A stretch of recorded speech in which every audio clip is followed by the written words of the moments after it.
In news that Donald Trump apparently wanted kept secret, Guantanamo Bay's immigration detainees have now been transferred back for processing into the United States. And so while there was a big horse and pony show about the worst of the worst immigrants going to Guantanamo Bay, once again, Donald Trump has shown that when he says and does something, it is purely for show, and then he later rolls back his decision because it turns out it actually wasn't legal or feasible.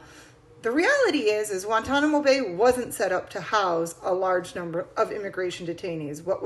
The majority of Guantanamo Bay was a torture facility, and immigration detainees have the right to certain standards in their detention, which they just didn't have the ability or the resources to give the ICE detainees.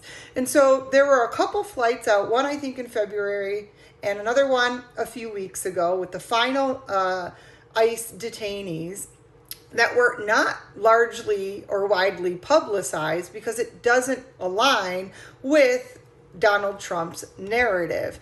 I doubt that we will see other ICE detainees back at Guantanamo Bay. It's not lost on me that the hearing on the legality of these detainees being in Guantanamo Bay was coming up in a couple days. And so instead of actually fighting and defending their position, the Trump administration shows no backbone, concedes they probably didn't have authority to do what they did, and just quietly flew their detainees back to the United States for processing. So all in all, good news.